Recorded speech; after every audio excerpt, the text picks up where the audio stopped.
नमस्कार, मैं अंकित और आप देख रहे हैं राग बिहारी। आज राग बिहारी में बात करेंगे प्रशांत किशोर पर। प्रशांत किशोर बिहार की 2 सीटों पर चुनाव लड़ने के विचार में हैं। कौन सी वो 2 सीटें हैं जिन पर वो विचार कर रहे हैं चुनाव लड़ने के लिए? क्या दोनों पर एक साथ लड़ेंगे और ये चुनाव लड़ने के लिए क्या प्लानिंग है उनकी, इस पर भी हम बात करेंगे। इसके साथ ही बात करेंगे चिराग पासवान और मांझी पर। ये दोनों सीट बंटवारे में अपने सीटों के लिए दावा कर रहे हैं कि इतनी सीटें हमको चाहिए एनडीए से, बीजेपी से या जदयू से। लेकिन इस बीच उपेंद्र कुशवाहा शांत दिख रहे हैं। उपेंद्र कुशवाहा के कोई बयान नहीं आ रहा है। उनकी क्या प्लानिंग है, इस पर भी बात करेंगे। इसके साथ ही बात करेंगे कि आज बिहार बंद में बीजेपी के बड़े नेता नहीं दिखे, चाहे वो दोनों डिप्टी सीएम हो या फिर प्रदेश अध्यक्ष तो जरूर दिखे, लेकिन कुछ सांसद हो गए या और भी कई बड़े नेता हैं जो चर्चित नेता नहीं दिखे, या फिर आप कहिए कि जदयू या एलजेपीआर के भी बड़े नेता जमीन पर नहीं दिखे। इन सब पर बात करने के लिए हमारे साथ जो मेहमान हैं वो हैं डॉक्टर संजय। सर, स्वागत है राग बिहारी में।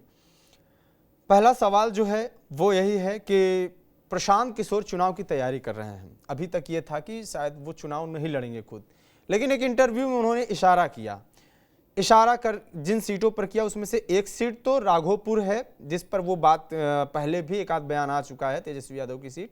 उसके साथ ही करगहर एक सीट है, उसका भी नाम उन्होंने लिया, जो उनका जन्मभूमि है, जहां से वो हैं। तो क्या ये रणनीति हो सकती है 2 सीटों पे चुनाव लड़ने की? क्या कहीं ऐसा लगता है कि ज़्यादा सीट लाने के लिए इन दोनों जगहों पर इम्पैक्ट हो, जैसे प्रधानमंत्री मोदी ने चुनाव लड़ा था 2 जगहों से, या बड़े तमाम नेता लड़ते हैं? क्या प्लानिंग हो सकती है चिराग पास इनकी, प्रशांत किशोर की? नहीं, प्रशांत किशोर जी राघोपुर को लेकर के पहले भी कहा था कि अगर पार्टी के कार्यकर्ता चाहेंगे तो हम तेजस्वी जी के खिलाफ भी चुनाव लड़ सकते हैं, क्योंकि राघोपुर से तेजस्वी चुनाव लड़ते हैं। तो इसको लेकर के अगर पार्टी में सर्वसम्मति बनी होगी, हालांकि हाल में मैं एक पैनल में मैं उनके राष्ट्रीय अध्यक्ष उदय सिंह के साथ बैठा हुआ था, तो उन्होंने इस तरह की कोई इशारा नहीं किया था। उन्होंने कहा कि अगर प्रशांत किशोर जी चुनाव लड़ते हैं तो एक सीट पर लड़ेंगे, पूरा फोकस उनका एक सीट पर होगा। लेकिन अगर 243 सीटों पर बिहार में चुनाव लड़नी है और जीतनी है तो हम लोग चाहेंगे कि प्रशांत किशोर जी चुनाव न लड़े, ज्यादा अच्छा है, बल्कि वो लोगों पर समझ, या जो लोग उनके कैंडिडेट लड़ेंगे वहां। करगहर में इनके पिताजी डॉक्टर थे, तो करगहर को लेकर के जो बात चल रही है, तो हो सकता है व्यक्ति जहाँ रहता है, पढ़ता है, उस जगह से लगाव होगा और वहां के लोगों ने कहा होगा कि आप करगहर आइए, आपको समय देने की जरूरत नहीं है, यहाँ से जिता करके हम भेजेंगे। तो इस आश्वासन पर भी प्रशांत किशोर ने इशारा किया होगा कि हम करगहर से भी चुनाव लड़ सकते हैं। तो उदय सिंह तो अभी कुछ खुल करके नहीं बोल रहे हैं, लेकिन प्रशांत किशोर जी ने इशारा किया है। वो मैंने देखा था उस इंटरव्यू को, जिसमें उन्होंने कहा था कि अगर हमारी पार्टी चाहिए तो हमें किसी के खिलाफ और कोई किसी सीट से लड़ने की हमारे अंदर में क्षमता है। और इसी पर लोगों ने कहा कि क्या तो आप तेजस्वी के खिलाफ राघोपुर भी लड़ सकते हैं। राघोपुर का कहने का मतलब था कि वो यादव बहुल क्षेत्र, कि हाँ वहां भी जन स्वराज अपनी ताकत दिखाएगी। तो उन्होंने कहा कि हाँ बिल्कुल, क्यों नहीं, हम तो न जाति में विश्वास करते हैं, न धर्म में विश्वास करते हैं, जमायत में विश्वास करते हैं। और मुद्दे पर जब राजनीति में बिहार में मैं आया हूँ तो मेरे लिए राघोपुर क्या है, क्यों नहीं लड़ सकते हैं।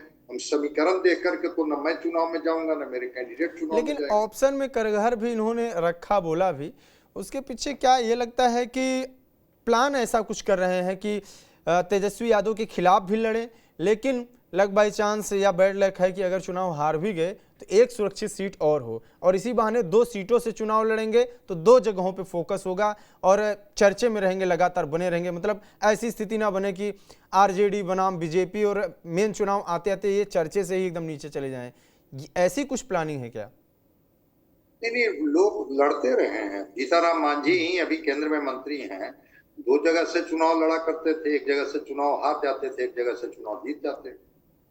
तो होता, इमामगंज से चुनाव वो हार गए थे और मखदूमपुर से चुनाव वो जीत गए थे। तो कई बड़े नेता ऐसे हैं जो 2-2 जगह से चुनाव लड़ते रहे हैं। ये प्रशांत किशोर कोई नई परंपरा की शुरुआत थोड़ी करेंगे, लेकिन बिल्कुल आपका इशारा जिस तरफ था मैं सहमत हूँ कि लगा होगा कि अगर राघोपुर में स्थिति बनी कि तेजस्वी जी ने प्रतिष्ठा बना लिया या पूरा इंडिया गठबंधन ने पूरी ताकत झोंक दी और अगर परिणाम मेरे हिस्से में नहीं आया तो करगहर का सीट तो कम से कम मेरे लिए सेफ होगा। तो हो सकता है, मैं आपसे सहमत हूँ कि दो जगह से लड़ने के पीछे का मकसद ये हो सकता है कि दोनों जगह हम फोकस में रहेंगे। एक तो कि कोई बड़ा नेता के सामने कोई लड़ता है तो होता है ना भाई कि इनके खिलाफ, तेजस्वी के खिलाफ कौन लड़ रहे हैं, तो प्रशांत किशोर लड़ रहे हैं, तो एक मैसेज हाँ, देंगे कि चर्चे में रहना कि ठीक है, कहीं ऐसा ना हो कि बड़ी पार्टियों की जब टकराव हो और चुनाव का मेन टाइम आए तो मैं जितनी ताकत दिखा रहा हूं, मैंने जितना माहौल बनाया है वो माहौल ही जाके उस टाइम पे दब जाए। तो ये हो कि दो दो जगहों से हम चुनाव लड़ रहे हैं और पूरी तरीके से हाईलाइटेड रहे कि तेजस्वी के सामने कौन, तो प्रशांत किशोर, ये लगातार बना रहे। बिल्कुल होता ही है, होता ही है। बड़े चेहरे के सामने लड़ने के बाद ऐसे ही कद बड़ा हो जाता है। नीतीश कुमार तो चुनाव लड़ते नहीं है, वो तो हमेशा विधान परिषद में होते हैं, एमएलसी रहते हैं। तो नीतीश कुमार के खिलाफ तो चुनाव लड़ नहीं सकते हैं। चुनाव लड़ते हैं कौन भाई, तो विपक्ष के नेता तेजस्वी विजय सिन्हा। तो तेजस्वी यादव से प्रशांत किशोर ने साहस किया लड़ने का, और अगर परिणाम इनके हिस्से में आ गया तब तो फिर एक अलग तरह की राजनीति की इबारत लिखी जाएगी बिहार में कि भाई वो राघोपुर जिसको वो सुरक्षित दुर्ग मानते थे, प्रशांत किशोर ने राघोपुर में जाकर के तेजस्वी जी को हरा दिया। जिस तरह से कभी मधेपुरा में लालू यादव को शरद यादव ने जाकर के हरा दिया था, राबड़ी देवी को उसी राघोपुर में लोगों ने हरा दिया था, सतीश प्रसाद वहां से चुनाव जीत गए थे। लेकिन सारे लोग उन्हीं की जाति के थे। लेकिन प्रशांत किशोर अगर तेजस्वी को हरा देते हैं तो एक नई कहानी शुरू होगी, बिहार में शुरू हो जाएगा कि अब जातीय गोलबंदी से ज्यादा जमायत की गोलबंदी और विचारधारा के स्तर पर जब जो पार्टियां खड़ी हो रही हैं, अब लोग उनके पक्ष में खड़े हो रहे हैं। जाति डाइल्यूट हो रहा है और विचारधारा प्रमुखता से लोगों के दिलो दिमाग में आ रहा है, तभी तो प्रशांत किशोर वहां परिणाम दे पाए। हार गए तो कहेंगे कि ठीक है, जनता का की अदालत में मैं गया, उनकी इच्छा हुई कि मैं नहीं जीतूं, मैं नहीं जीता, करगहर से ये चुनाव जीत जाएंगे। तो बिल्कुल मैं सहमत हूं आपसे। एक इसी से ऐड ऑन करेंगे सवाल कि प्रशांत किशोर जब बयान देते हैं कि मेरी लड़ाई किससे, तो वो कहते हैं मेरी लड़ाई है एनडीए से। वो ये कहते हैं कि हम अर्श पे रहेंगे या फर्श पे, एक तरफ तो ये कहते हैं, दूसरी तरफ ये कहते हैं कि बिहार में जो लड़ाई है वो जनसुराज बनाम एनडीए ही है, और क्या नाम है, ये तेजस्वी यादव की पार्टी तीसरे नंबर पर रहने वाली है। कल दिलीप जायसवाल का मैंने इंटरव्यू सुना, उन्होंने ये कहा कि हमारी लड़ाई आरजेडी से है। तो क्या प्रशांत किशोर उस गैप को भरना चाहते हैं, उस स्पेस को लेना चाहते हैं कि अभी हम कम से कम दूसरे नंबर पर पहुंच जाएं, फिर फर्स्ट का तो देख लेंगे, इसीलिए तेजस्वी पे ज्यादा फोकस कर रहे हैं या टारगेट कर रहे हैं? नहीं, मैं देखिए वो अपने तरीके से चीजों को रखते हैं, और इसके तो बहुत बड़े माने जिसको कहते हैं ना कि आर्टिस्ट हैं वो। सबसे बड़ी पार्टी के रूप में बिहार में उभर करके 2020 के चुनाव में तेजस्वी की आती 75 सीट की आती है, बीजेपी एक सीट कम रह जाती है, 74 पर ही जीत पाती है। तो सबसे बड़ी पार्टी और उसके साथ भी इंडिया गठबंधन की ताकत लगी हुई हो, तो मैं नहीं मानता हूं कि वो दूसरे नंबर पर होंगी कि तीसरे नंबर पर होगी, अभी तो जनता तय करेगी। लेकिन प्रशांत किशोर अपने को इस चीज से मुक्त करना चाहते हैं कि लोग उन्हें भाजपा की बी टीम कहते हैं, और सबसे ज्यादा नैरेटिव बनाती है इंडिया गठबंधन ही। इसलिए इंडिया गठबंधन के इस तर्क को ये काटते हैं, ये कह करके कि अरे भाई आप तो लड़ाई में ही नहीं है, तो हम बी टीम है, सी टीम है, आपसे तो हमारी लड़ाई ही नहीं है। जिसकी बी टीम बता रहे हैं हमारी लड़ाई, तो वो एनडीए से है, तो हम तो एनडीए को मानते हैं कि अगर हमारी लड़ाई होगी बिहार में तो उनसे लड़ाई होगी, या तो वो एक नंबर पर होंगे, नहीं तो हम एक नंबर पर होंगे, आप तो तीसरे नंबर पर हैं। तो ये कह करके प्रशांत किशोर जी इंडिया गठबंधन को थोड़ा सा किनारे करते हैं। लेकिन ऐसा नहीं है कि अभी ये प्रिडिक्ट कर देना कि एक नंबर पर कौन है और 3 नंबर पर कौन है उचित होगा। बिल्कुल। आज बिहार बंद था, बिहार बंद में तमाम बड़े नेता आए, बड़े नेताओं का ऐलान भी हुआ। एक बहुत बड़ी कमी या गैप दिखा, जो जिस तरीके से जितने ताकत के साथ दिखाना चाहिए वैसे तो ये करते नहीं हैं। अभी हाल फिलहाल में इतने बड़ा कार्यक्रम किए नहीं, विपक्ष ने बहुत सारे किया, लेकिन विपक्ष जब करता है तो तेजस्वी जमीन पर दिखते हैं या कई बड़े नेता दिखते हैं। बीजेपी में बड़े नेताओं की कमी दिखी बिहार बंद में, या कहें कि पूरी तरीके से एकदम शांत सा, उतना प्रभाव दिखा नहीं बिहार बंद का। क्या ये कहा जाए कि बीजेपी में जमीन पर काम करने वाले नेताओं की कमी हो गई है, या कार्यकर्ता लेवल पे ही बिहार पे काम हो रहा है? नेतृत्व, जो टॉप नेतृत्व है, उसकी दिक्कत है, जो कि जमीन पे नहीं उतर रहा है, पोजीशंस पे बैठ गए हैं और जमीन पे नहीं जाना चाहते हैं। नहीं, बिल्कुल, क्योंकि मैं तो उसका गवाह रहा हूँ। बिल्कुल आपने सही कहा कि पटना जैसी जगह में भी बंद का बहुत असर नहीं, गाड़ियां आते जाते रही। अब इसके पीछे इनकी क्या रणनीति थी वो मैं नहीं जानता हूँ, कि कहीं सत्ता पक्ष पर आरोप न लगे कि सत्ता का संरक्षण पा करके लोग जो गुंडागर्दी कर रहे थे बंद करवा रहे थे, जबकि लोग उनके साथ खड़े नहीं।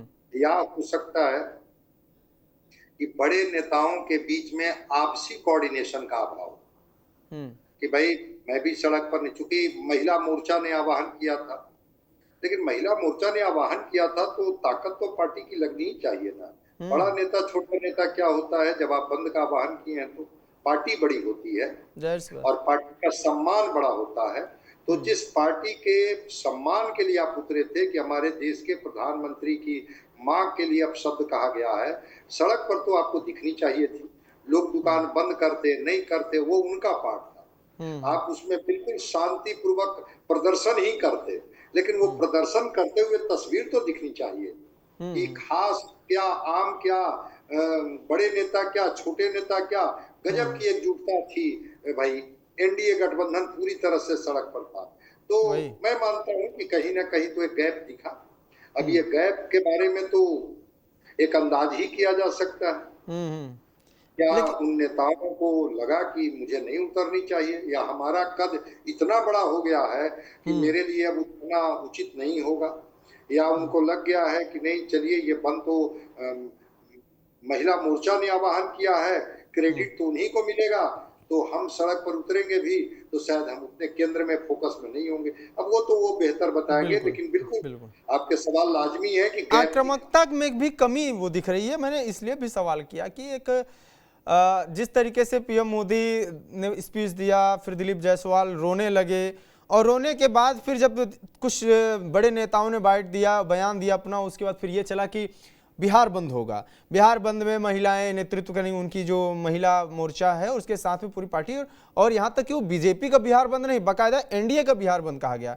एनडीए के बड़े नेता नहीं दिखे, बयान दिखे लोगों के जो जहां जा रहे थे, बाइट जा रहे थे। इस बीच में तेजस्वी यादव ने एक लंबी लिस्ट पेश कर दी कि आपने कब कब कहाँ किसको किसको गाली दी थी और किसके बारे में क्या कहा था। तो इन जब उधर से भी बराबर में अब जवाब दिया जा रहा है, लेकिन अब जब आज देख रहे हैं, आज का जो माहौल दिख रहा है, जब इनको ढंग से लड़ना चाहिए था तो वो इनके अंदर पोटेंशियल नहीं दिख रहा है, या तो ये इनको अब ये लग रहा है कि हम गलत पचड़े में फंस गए। ऐसा कुछ आपको समझ में आया? भाई तो गलत पचड़े पर फंस गए तो क्यों रो रहे थे? प्रधानमंत्री जी तो जीविका दीदियों के साथ संवाद कर रहे थे और माँ बहनों की याद में उनकी भावनाएं प्रस्फुटित हो गई। हाँ, ठीक है। जो संवेदना के शब्द थे वो निकल गए कि वो मेरी माँ जो अब इस भौतिक शरीर त्याग चुकी है और अब इस दुनिया में नहीं है, राजनीति से कोई मतलब नहीं है, उनके लिए अब शब्द की कोई जगह तो नहीं। तो ठीक है, प्रधानमंत्री ये लोग जो हैं, ये जो कहते हैं ना कि अंगुली कटा करके जो शहीद हो रहे थे, अब भाई ये लोग तो कहीं दिखे ही नहीं, तो कैसा बंद? मैं कह रहा हूं ना कि शांति पूर्वक अगर जमीन पर ये दिखते तो असर तो होता ही, क्योंकि बड़े नेता जब होते हैं तो छोटे कार्यकर्ता उत्साहित हो जाते हैं, छोटे कार्यकर्ताओं का कॉन्फिडेंस बढ़ जाता है। जब बड़े ही नेता नहीं है तो छोटे नेताओं की तो एक अपनी ताकत है। फिर ऐसे बंद कराने का क्या मतलब है? सिंबॉलिक। और वहां जब प्रधानमंत्री जी बिहार आ रहे हैं तो फिर सारे लोग कतार में खड़े हो जाएंगे एयरपोर्ट पर। हाँ। सब एकदम अपना कमल छाप का गमछा लेकर के कि भाई देखिए सबसे बड़े हम ही आपके जैसे कि ये हैं। तो अगर नहीं उतरे तो मैं मानता हूं कि क्या ये खबर अमित शाह और नरेंद्र मोदी तक नहीं पहुंचेगी क्या? जाहिर सी बात। हम जब उस तस्वीर को देख रहे हैं वहां भी तो पहुंचेगी। तो अब हो सकता है कभी कभी चीजें होती हैं कि भाई वो उतर रही हैं तो हम क्यों जाएं, उनको लग रहा होगा कि हम क्यों जाएं। इसी क्रम में बड़े नेता सड़क पर नहीं दिखे तो बंद की सफलता को लेकर के सवाल तो है कि फिर ऐसे बंद का क्या मतलब। और दूसरी बात, जब विपक्ष बंद करता है तो विपक्ष के बड़े नेता तो सड़क पर उतरते हैं। असर प्रभाव जो पटना जैसी जगह में मैं बता रहा हूँ ना कि गाड़ियां स्मूथली चल रही है, तो ये तो मैं मानता हूँ कि इसको क्या कहा जाए। फिर इस आवाहन के पीछे की जो ताकत थी वो ताकत कहाँ गुम हो गई। हाँ, उस ताकत को गुम होने का पता नहीं चला और वो उतना आज चर्चे में भी चीज़ें नहीं हैं। अब अंतिम सवाल, आखिरी सवाल है कि सीट शेयरिंग पे बातें चल रही हैं, अपने अपने दावे चल रहे हैं। जीतन राम मांझी कह रहे हैं कि हमारी पार्टी प्रदेश स्तर की पार्टी भी नहीं है, कम से कम वोट शेयरिंग के हिसाब से देखें या कि इन सब लिहाज से देखें, सीट शेयरिंग के हिसाब से भी देखें तो हमको अगर सम्मानित सीट भी नहीं मिलेगा तो हमारा अपमान है। हम बड़ी बड़ी रैलियों में भीड़ लेके जाते हैं बीजेपी के, बल्कि आधे कार्यकर्ता मेरे दिखते हैं या आधी भीड़ मेरी दिखती है। चिराग पासवान भी अपने दावे कर रहे हैं या उनकी पार्टी कर रही है। उपेंद्र कुशवाहा का कोई बयान सीट शेयरिंग से रिलेटेड या इन दांव पेच में नहीं दिखता है, जो कि पिछली बार सबसे ज़्यादा वही शिकार हुए थे कि एक सीट मिली लोकसभा में, वो भी चुनाव हार गए, या ये कहें कि वहाँ पे ऐसा अड़ंगा फंस गया कि पवन सिंह वहाँ से चुनाव लड़ गए। तो उपेंद्र कुशवाहा शांत हैं।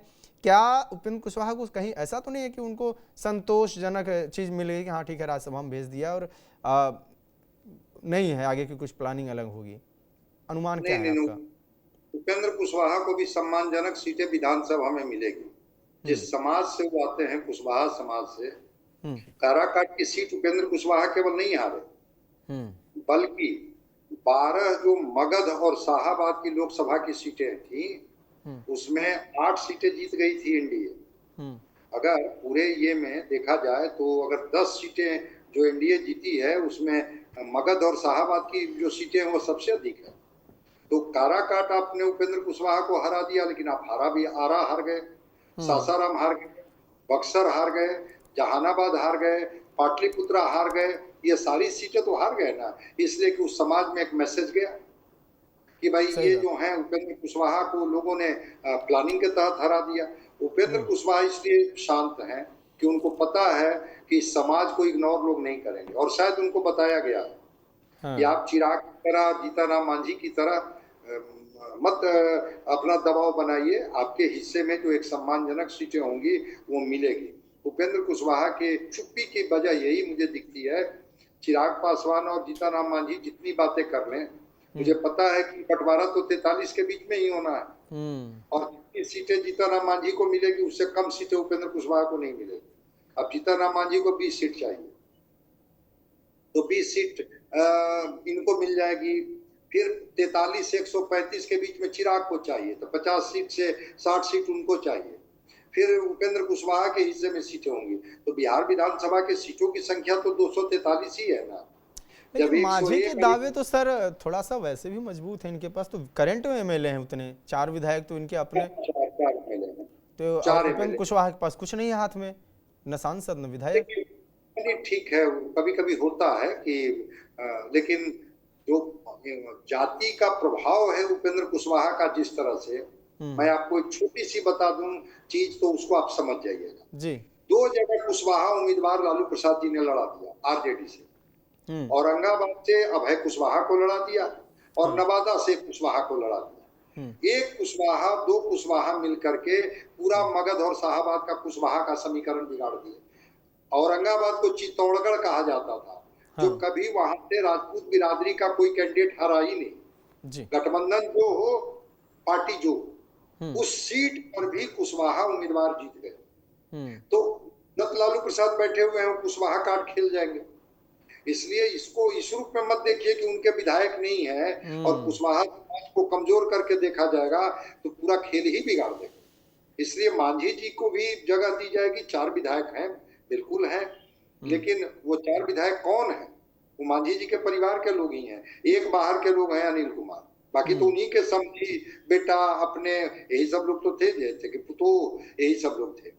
लेकिन उपेंद्र कुशवाहा ने अपने परिवार के लोगों के लिए शायद वो टिकट नहीं मांग रहे हैं, तो अपने कार्यकर्ताओं के लिए टिकट मांगेंगे, तो उपेंद्र कुशवाहा की भी अनदेखी नहीं होगी। हाँ, चुप है तो एक गंभीर नेता है और उम्मीद कर रहे होंगे कि हमारे हिस्से में भी सम्मानजनक सीटें आएंगी। चलिए ठीक, बहुत बहुत धन्यवाद बताने के लिए सब। और फिलहाल जो बिहार की राजनीति चल रही है उसमें आज हमने 3 विषयों पर चर्चा की। इन विषयों पर आप क्या सोचते हैं, अपनी राय भी कमेंट बॉक्स में दीजिए। बिहार बंद कैसा रहा, इसका प्रभाव कितना पड़ा, और आपके शहर आप जहां से है वहां पे बिहार बंद कैसा था, इस पर भी अपनी प्रतिक्रिया दीजिए। इसके साथ ही मांझी, चिराग और कुशवाहा के विवाद पर कौन नेता ज़्यादा प्रभावशाली, किसको सीट ज़्यादा मिलनी चाहिए, इन सब पर आपका क्या विचार है, ये सब बताइए। देखते रहिए राग बिहारी। नमस्कार।